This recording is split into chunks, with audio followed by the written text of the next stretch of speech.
Doctor Sanjay, असल में जिस तरह की हीट वेव, जिस तरह की गर्मी है, हम सब परेशान हैं। लेकिन सर, कौन सा आयु वर्ग है, कौन सा वो वर्ग है जो सबसे ज्यादा इफेक्टेड है, जो सबसे ज्यादा अस्पतालों में पहुंच रहा है? क्योंकि जहां तक मेरा अपना व्यक्तिगत अनुभव है, बच्चों को संभालना और बुजुर्गों को संभालना इस मौसम में बहुत बड़ा टास्क है।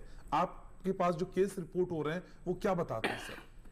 देखिए, सबसे ज़्यादा जो केसेस रिपोर्टेड हो रहे हैं, एक तो बच्चे हैं, जैसे आपने बताया कि वृद्ध जो हैं और प्रेग्नेंट फीमेल हैं। अच्छा, इन लोगों पे ज़्यादा असर करता है। या फिर जो लोग हैं जो बाहर काम करने के लिए मजबूर हैं, जो लेबर क्लास है, या फिर जो लोग वेंडर्स हैं जो बाहर, या फिर जो होमलेस हैं, जो जिनका घर नहीं है, वो बेचारे वहाँ बाहर ही पड़े रहते हैं, वो लोग ज़्यादा अफेक्टेड हो रहे हैं। इसी तरह के ब्रॉड डेड केसेस जो आ रहे हैं वो इन्हीं लोगों की तादाद, अननोन पेशेंट जो हैं जो पुलिस लेके आती है, इस तरह के केसेस इमरजेंसी में बहुत ज़्यादा केसेस आ रहे हैं, ब्रॉड डेड के केसेस। तो इस तरह से उनमें पता लगाना कि ये हीट वेव के वजह से हुआ है या और कोई वजह से हुआ है, ये बड़ा एक चैलेंज हो जाता है। जैसे अभी बताया उपाध्याय जी ने कि ये उसमें कई बार लिखा नहीं जाता है कि cause of death as a heat wave, तो वो रजिस्टर नहीं होता है हीट वेव। लेकिन अभी 21 के बाद जो अभी हमने देखा है, खास करके जो 1-2 दिन में हमने देखा कि बहुत ज़्यादा केसेस हमारे हॉस्पिटल्स में एकदम से पूरा मॉर्चरी भर जाना और इमरजेंसी पूरा भर जाना, ये पूरे ऑल ओवर इंडिया में देखा गया। खास करके सर, ऐसा हर साल होता है?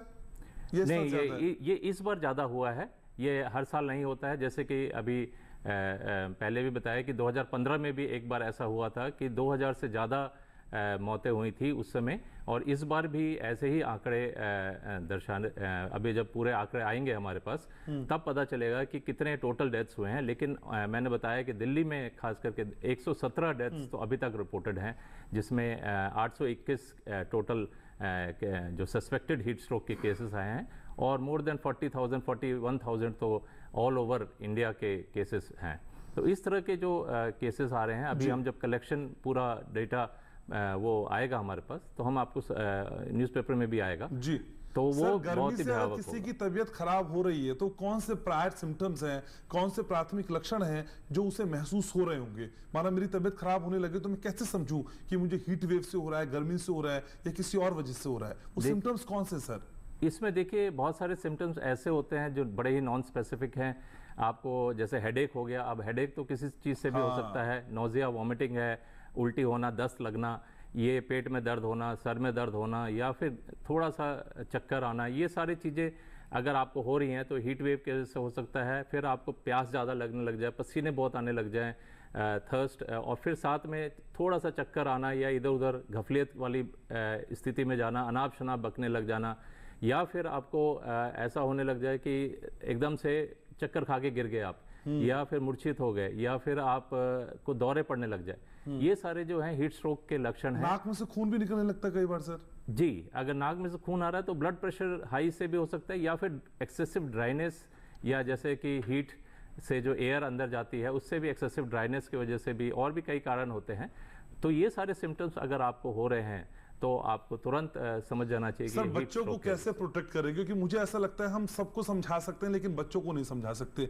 उन्होंने गार्डन में भी जाना है, उन्होंने प्लेग्राउंड में भी जाना है, उन्होंने स्कूल भी खुल जाएंगे, अब स्कूल भी जाना है, मतलब उनको घर में कैद कर पाना सर, मतलब इट्स नेक्स्ट टू इम्पॉसिबल।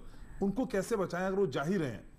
जी, सबसे बड़ी इसमें जो मेरे को लगता है वो ये है कि 12 से लेकर 3 बजे तक का जो समय है, जो सबसे ज़्यादा डायरेक्ट सनलाइट होता है, उस समय हम बच्चों को बाहर ना भेजें, उनको डायरेक्ट सनलाइट में खेलने ना दें, और उनको शेड में रखें।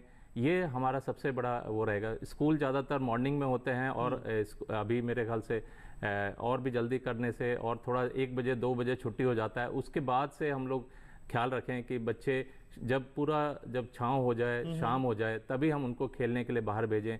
और प्रॉपर हाइड्रेशन उनका बहुत ज़रूरी है, ताकि वो जो सॉल्ट और वाटर इनटेक है उन बच्चों में, ये करते रहें। और स्पेशली जो स्कूल में भी जो टीचर्स हैं वो भी ख्याल रखें कि भाई जैसे असेंबली होती है तो वो ओपन ग्राउंड में ना हो, डायरेक्ट सनलाइट में ज़्यादा ना खड़े होके।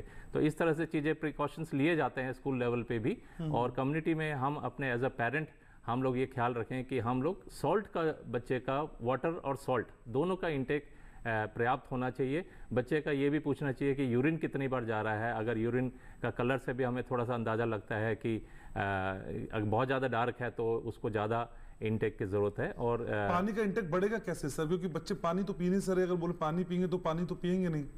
जी, तो उसमें एक नियमित तौर से बच्चों को बोला जाएगा कि आप इस समय 1 घंटे पे 2 घंटे पे आप नियमित, या जैसे ही पेशाब करके आता है तो आपको पानी पीना है। इस तरह से आप जैसे कि टीचर्स भी इस तरह से कर सकते हैं स्कूल लेवल पे, या फिर आप घर पे नियमित तौर से एक शेड्यूल बना करके कि आपको पीना ही पीना है। तो इस तरह से आप बच्चों को